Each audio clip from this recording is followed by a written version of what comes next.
Welcome to 11.4. In this section we're going to be talking about volumes of prisms and cylinders. First thing we're going to talk about is Theorem 11.5, Cavalieri's principle. And what that principle says is that if two space figures have the same height and the same cross-section area at every level, then they have the same volume.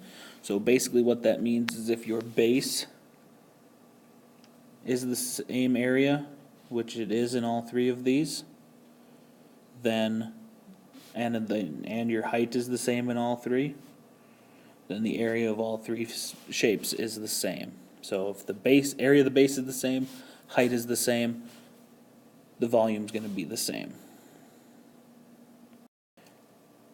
To find the volume of a prism, we take the product of the area of the base, which is right here, times the height.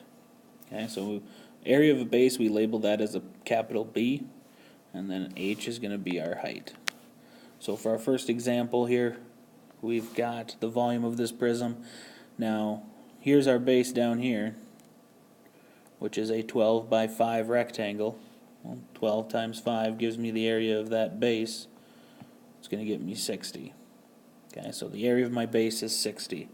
So to find the volume, when I take area of the base times the height, I'm going to take 60 times 6, which gets me 360.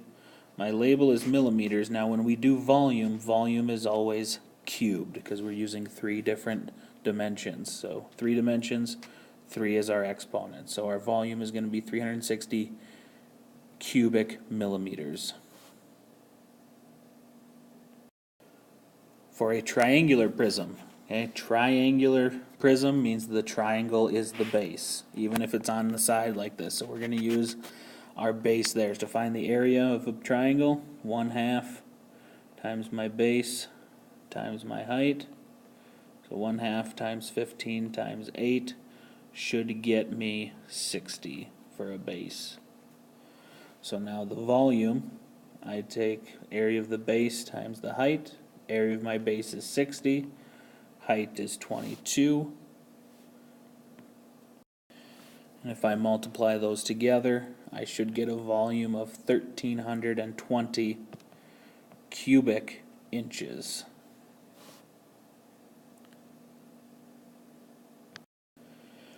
The formula for volume of a cylinder is essentially the same thing. Okay, I'm still going to take the area of the base times the height. Now since the base of a cylinder is a circle, we change the formula up a little bit to the area of a circle, which is pi r squared. So we take area of our base, which is pi r squared, times our height. So in our example here, find the volume of a cylinder in terms of pi. I find the area of the base, which is pi times my radius squared. So it's going to be 36 pi. So when I go to find my volume, I take the area of the base, which is 36 pi, and I multiply it by 14. Now if they want it in terms of pi, like they say here, I'm going to take 36 times 14 and get 504, and I'm still going to have the pi cubic meters. That's going to be the volume of my cylinder. 504 times pi cubic meters. For our last example, a lab tech made a 14 centimeter diameter hole through the middle of a cylinder that has a diameter of 20 centimeters and a height of 18 centimeters. What is the approximate volume of the finished cylinder? So this whole diameter here is 20. This height is 18. Now what they did was they took out a cylinder that had a diameter of 14 but still had a height of 18. So what I need to do is I need to take the volume of the outside cylinder minus the volume of the inside cylinder. So to find the volume of the outside, I do area of the base times the height. Area of the base is pi times my radius squared, so pi times 20 squared, and I'm going to multiply that by 18. For right now, I'm going to leave that in terms of pi. So if I take 20 squared times 18, I get 7,200 pi cubic centimeters. Then I need to find the volume of the cylinder that I'm taking out. So now my area of my base is going to be pi times my new radius squared, that 14, but I'm still multiplying it by the height of 18.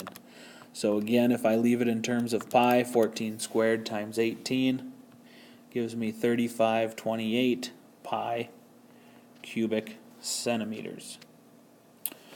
So now to get my final answer, I can take the volume of the red minus the volume of the green. So I would take 7200 pi minus 3528 pi, and I would get